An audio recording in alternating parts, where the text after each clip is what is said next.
فرقے گروہ یہ حسد کی بنیاد کے اوپر مارز وجود میں آتے ہیں، تو جماعت کے ساتھ جڑے رہنے والے پاک اور صاف دل لوگ ہوتے ہیں، اور وہ کسی سفلی یا سطحی مفاد کی وجہ سے یا کسی کے حسد کی وجہ سے الگ رستہ اختیار نہیں کرتے، وہ جماعت کے ساتھ جڑے رہتے ہیں۔ اللہ کے محبوب علیہ السلام نے ارشاد فرمایا کہ جو سواد اعظم ہیں ان کے ساتھ وابستہ رہو، جو ان سے بچھڑ گیا وہ جہنم میں چلا گیا۔ بلکہ فرمایا شیطان جو ہے وہ بھیڑیے کی طرح ہے، جو بکری الگ ہوتی ہے اجڑ سے تو بھیڑیا اس کو اچک لیتا ہے، اگر کوئی الگ ہوگا تفریق کا راستہ ڈھونڈنے نکلے گا پھر شیطان اس کو راستہ دے دے گا، پھر نتیجہ یہ ہوگا وہ الگ گروہ اور الگ فرقہ الگ جماعت بنا کے بیٹھ جائے گا، اور جو حقیقی جماعت ہے سواد اعظم ہے اس سے وہ بکھر جائے گا، اور تفریق، تشدد، اختلاف اور باہمی جو ہے وہ لڑائی اور جنگ و جدل کا ماحول پیدا کر بیٹھے گا۔ اس لیے ہمیں اپنی زندگی میں ہمیشہ مزاج میں صلح جوئی رکھنی چاہیے، بات بات پہ بگڑنا، ہر بات پہ اختلاف کرنا اور الجھاؤ پیدا کرنا، بعض لوگ اس کو تحقیق کا نام دے کے ہر وقت ہی جو ہے وہ عجیب کیفیت میں رہتے ہیں۔ بعض کا جماعت کے مفاد کے لیے کوئی چیز چھوڑنی بھی پڑتی ہے جس کو درست سمجھا جاتا ہے، اور اس کی سب سے بڑی مثال اللہ کے محبوب صلی اللہ علیہ وسلم کا اپنا عمل ہے۔ آقا کریم نے فرمایا عائشہ میرا جی چاہتا ہے کہ کعبۃ اللہ کی تعمیر طرز ابراہیمی پہ کروں، لیکن میں یہ سوچتا ہوں کہ تیری قوم کی عصبیت نہ جاگ پڑے، یعنی قریش کے دل میں یہ بات نہ آئے کہ یہ ہماری خاندانی جو تعمیر ہے اس کو توڑ کے ایک نئی تعمیر انہوں نے سامنے لائی ہے۔ اگرچہ بات کسی ایک آدھ شخص کے دل میں آتی اور وہ اس کو دور کرنے کی کوشش کرتا، لیکن اس کے باوجود حضور علیہ السلام اس سے بھی بچے کہ کہیں اس میں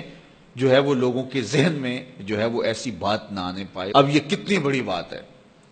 اگر ہم لوگ اس بات کو سمجھ لیں تو یہ بات بات پہ بگڑنا، جھگڑنا، جنگ و جدل، لڑائی اور باہمی تشدد، افتراق اور کیا کچھ ہے، اور جو اس وقت ہم کر رہے ہیں پوری دنیا کے اوپر، مسلمان آج دیکھیے شام کے اندر جو کچھ ہو رہا ہے، اور ہم آپس میں جو ہے وہ باہم دست و گریبان ہیں۔ ہم چھوٹے ہوتے تھے تو وہ ایک کہانی پڑھتے تھے کہ ایک تھا تیتر ایک بٹیر،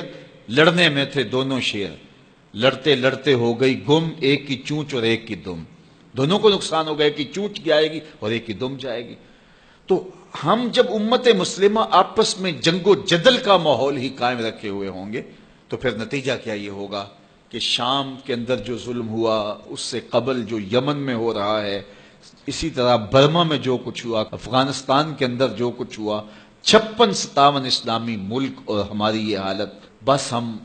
جغرافیائی الجھنوں میں ہیں۔ اس امت کو اس تقسیم میں ڈالا گیا۔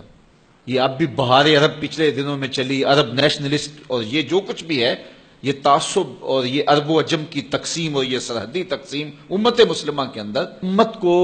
منتشر رکھنے کے لیے یہ بت گھڑے جاتے ہیں تاکہ امت تقسیم رہے۔ تو جب سلطنت عثمانیت توڑی جانے لگی تو اس وقت یہ بات کہی، عربوں کا تعصب ابھارا جانے لگا اور عربی عجمی کی تقسیم کو ہوا دی گئی، تو اس وقت اقبال نے کہا یہ بت یعنی قومیت کا بت، یہ بت کے تراشید آئے تہذیب نوی ہے، یہ نئی تہذیب نے یہ بت تراش کے ہمیں پوجا کے لیے دیا ہے کہ اس بت کو پوجو۔ قومیت کا بت جب رکھا گیا اور جو ہے وہ عربوں کو ترکوں سے بغاوت کا کہا گیا کہ وہ عجم ہو کے تمہارے اوپر حاکم ہے، اور یہ بت تراشا گیا اور عربی عصبیت کو ابھارنے کے لیے اور جو ہے وہ جغرافیائی تعصب ابھارنے کے لیے اور نسلی تفاخر ابھارنے کے لیے یہ عجمیت کا اور یہ عربیت کی تقسیم کا بت،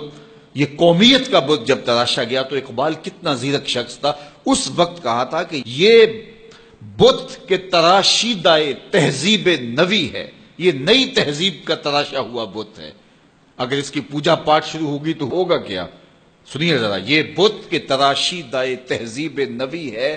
غارت گرے کاشانہ دین نبوی ہے۔ اس بت کی پوجا کا مطلب یہ ہے کہ تم دین کے کاشانے کو غارت کر رہے ہو، دین کی عمارت اپنے ہاتھوں سے ڈھا رہے ہو۔ تو پھر ہمارے لیے میسج کیا ہے؟ تو اقبال نے میسج دیا، بازو تیرا توحید کی قوت سے قوی ہے، اسلام تیرا دیس ہے، تو مصطفی ہے۔